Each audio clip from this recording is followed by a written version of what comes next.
Good evening. Today's day is October 9th, 2025.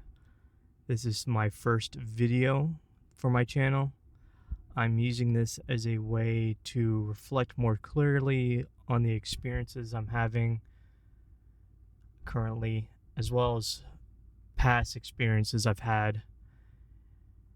And this channel will be as a way to record this stuff digitally and have it on an online platform for other people to listen to, as I believe other people might be having similar experiences to mine, and they might be able to get something out from the thoughts I'm having.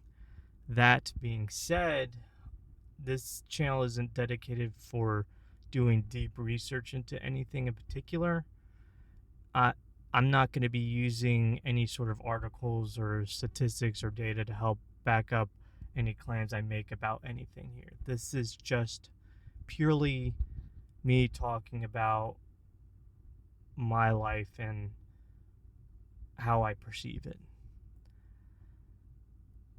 The thing I want to talk about in this video is what's going on currently on YouTube with the Sora 2 AI stuff. It's really sort of nonsense, I think, and people are starting to get really full with this stuff, and it's definitely changed the way people perceive media online. And what it's showing is that as far as general media is concerned, you can't take anything at face value anymore. And I think that's essentially the problem with a lot of people who watch things online. They perceive things at face value, and they don't go further into what this content actually is and how it's being curated and designed for a particular reaction. I mean, this has been talked to death again and again, but now with Sora, it's become pretty obvious how shallow a lot of the data that this AI is using to create its content, to create media, essentially. Because for what I see from this, they're pulling this data off from a lot of stuff from legacy media and from, people whose career is to create social media content, essentially. So there's no substance to that sort of stuff. It's just designed for a particular algorithm on an online platform to get as much reaction as possible. That's the point of it. And you kind of see it in some of the stuff that Sora 2 creates when people prompt it for certain things. We've seen like the cop police videos, and that's based off the police videos that have been posted on YouTube through, it seems like, through cop channels and stuff. So that stuff's already being curated by these police force channels, and now it's being further condensed into something else, essentially. And what people need to realize is that this is a wake-up call for a lot of people to start looking more into how this stuff is curated, and start developing processes to look beyond the face value of this content and look at what are the techniques that are involved to create this stuff with AI.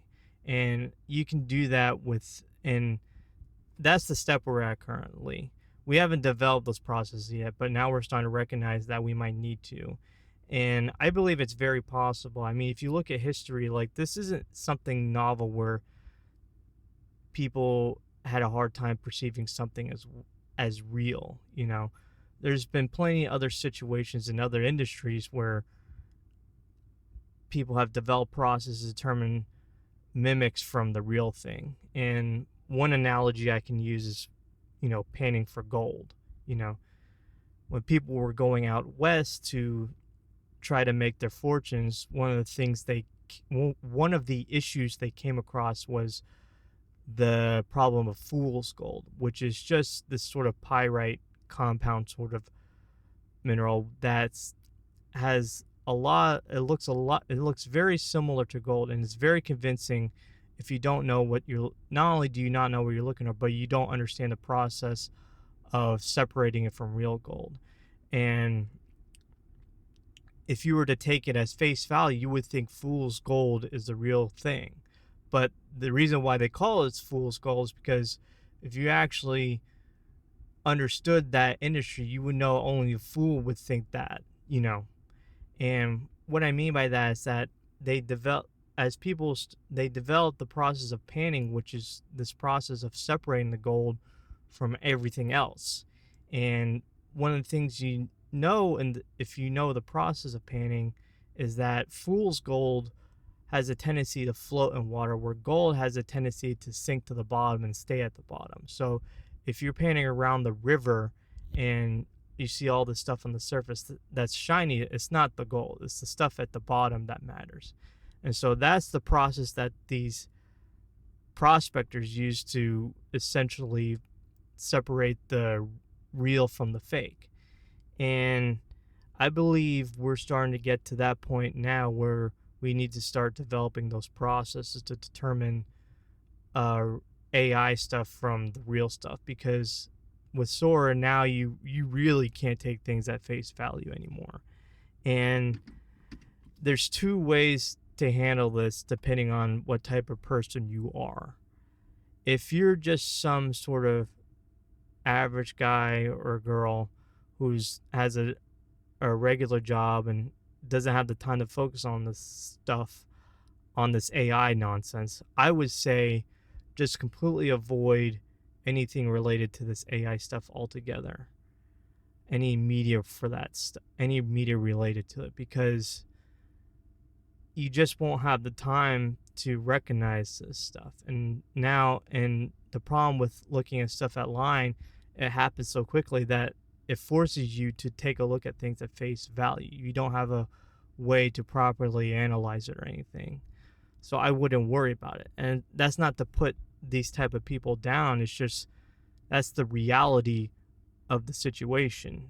You just don't have the time to really break this stuff down. Now, the other type of person is a person who's really invested in type of stuff like this, AI developers or people who are interested in filmography and or videography and cinematography and that sort of stuff. Because I think what will happen is, like, these people who learn cinematography and videography, they know the technique of curating different media together to as a final product to entertain people. And that's what this AI stuff is. It's really a way to just entertain people. There's no sustenance to it. I mean, I can definitely see the threat of people using this to try to do evil things with it, but ultimately right now it's just a way to entertain people.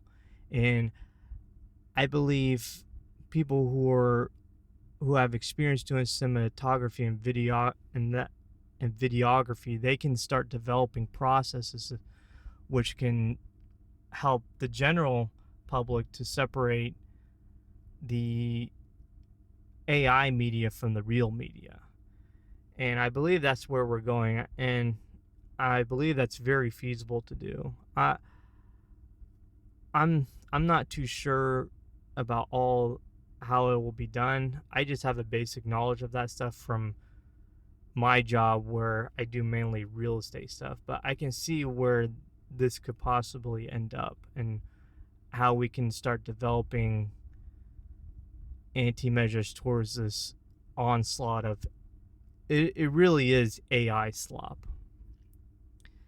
So I have faith in we as humans to develop the processes to differentiate these now essentially two parallel worlds of AI media and real media that's created from humans. It might take a while, but we'll eventually start to develop some resilience to this, and I think this will be a non-issue in the future. So But that's all I wanted to say, and that's all I wanted to talk about. I have other videos I have planned.